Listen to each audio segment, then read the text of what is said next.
제가 발표드린 내용은 공학적인 내용은 아니고요. 저희 그 전략 기술이라고 해서 여러분 특히 화학공학계 특히 공정 시스템 하시는 분들한테 굉장히 좀 관련성이 높은 제도가 하나가 있습니다. 그 제도에서 잘 모르실 텐데 간단히 안내를 드리고 저희 식사 하셔야 되니까 빨리 끝내도록 하겠습니다.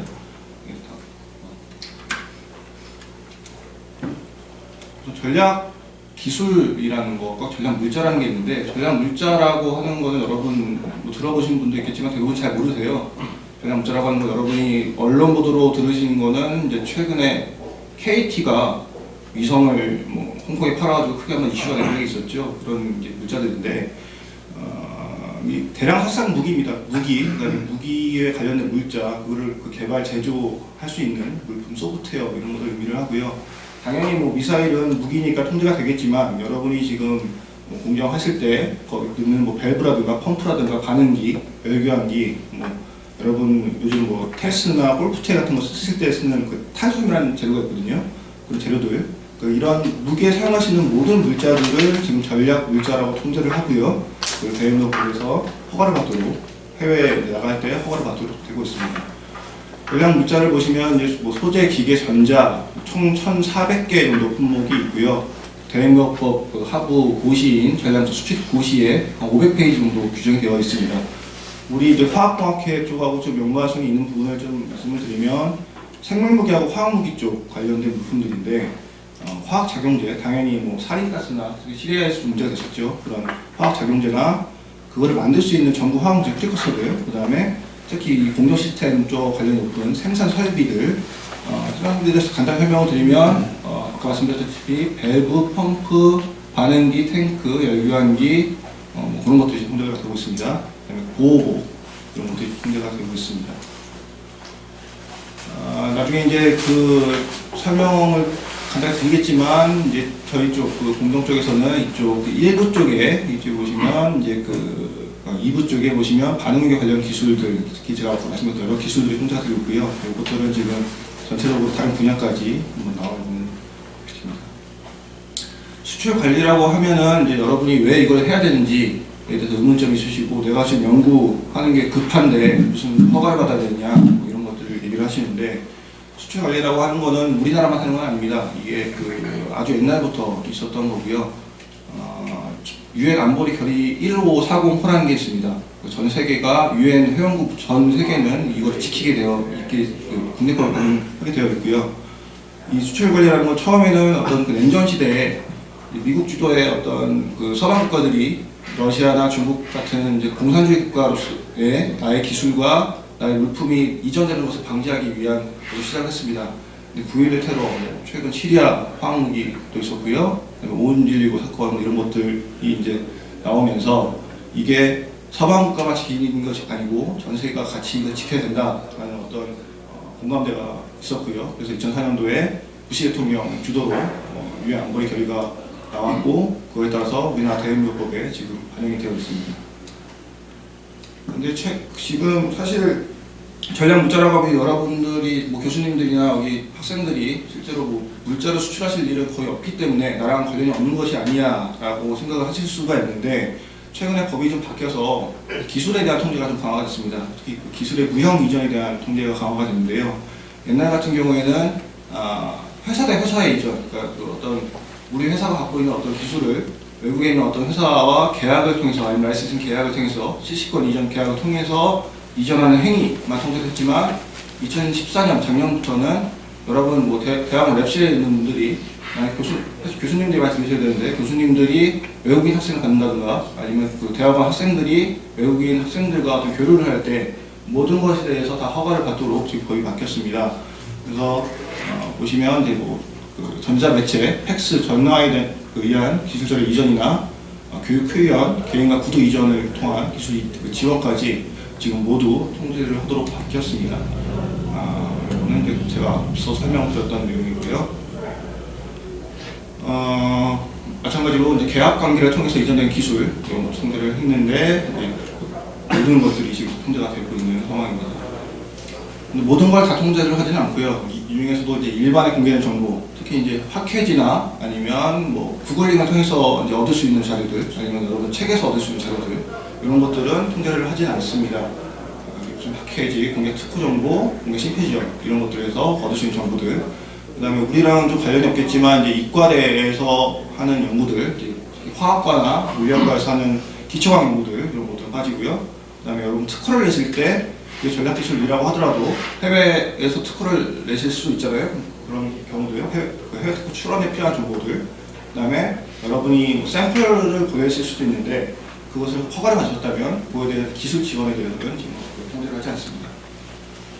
절차는 제가 말씀드렸던 도시에 해당되는지 그걸 판단하셔야 되고, 그 다음에 내가 지금 보내는 기술이 외국인한테 가는지, 그러니까 그게 국내에 있든 아니면 해외에 있든 외국인, 국적의 외국인인 사람한테 그 기술이 가는지 판단하시고, 그다음에 앞서 설명드렸던 예외 기술인지를 판단하셔서 허가가 필요한지 아닌지에 대해서 판단을 하시면 될 것 같습니다.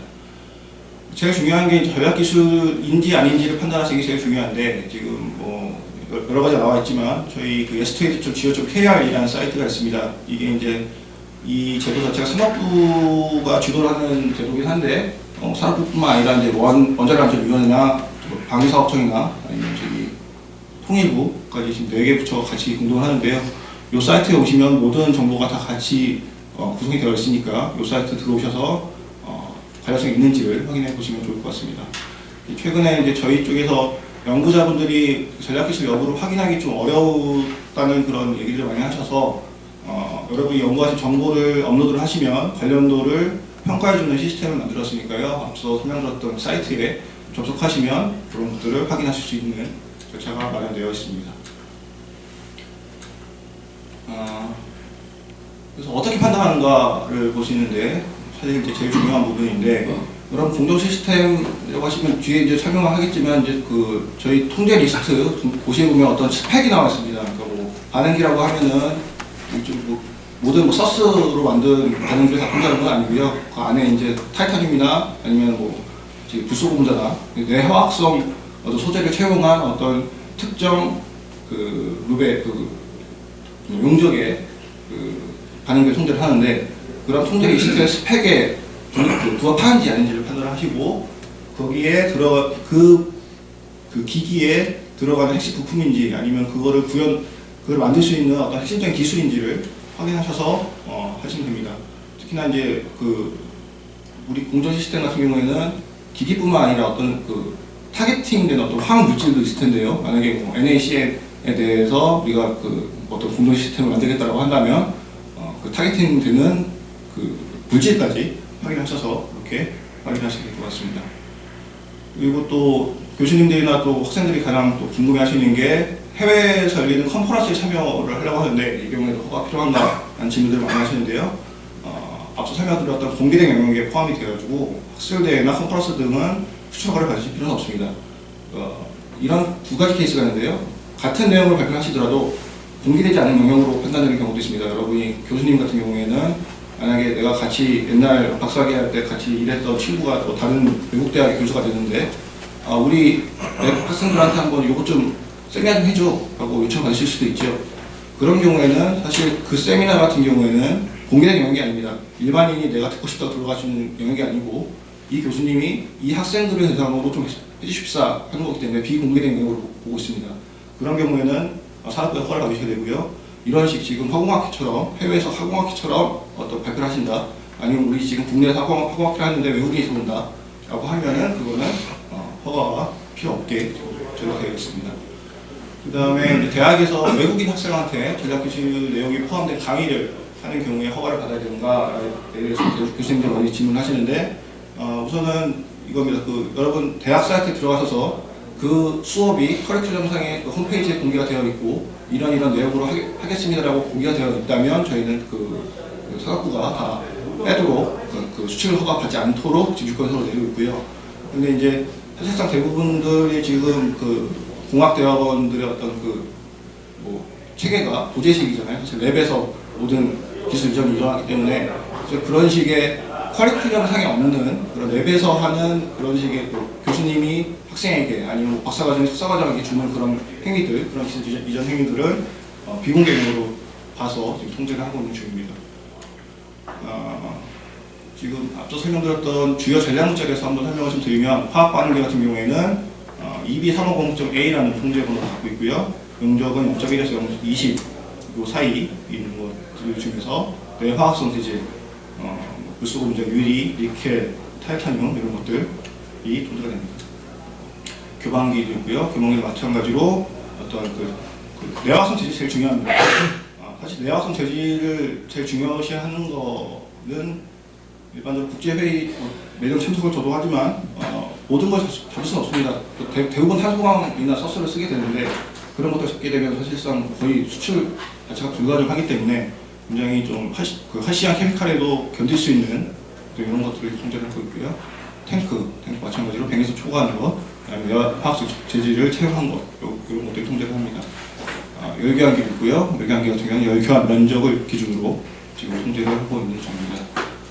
추가적으로 뭐 밸브 펌프 있는데 밸브 같은 경우에는 어떤 그 구경에 따라서 다이아미터에 따라서 통제를 하고요. 펌프 같은 경우에는 그 유량에 통제를 하고 있으니까요. 여러분 혹시 그 연구를 하시거나 아니면 특히 그 교수님들 같은 경우에는 외국인 학생 받으실 때, 그다음에 해외 교류하시고 공동연구 하실 때 꼭 산업부나 저희 전략자 관리업 통해서 불법 여부가 없는지 확인하시고 그다음에 진행해 주시기를 부탁드리겠습니다. 네, 감사합니다.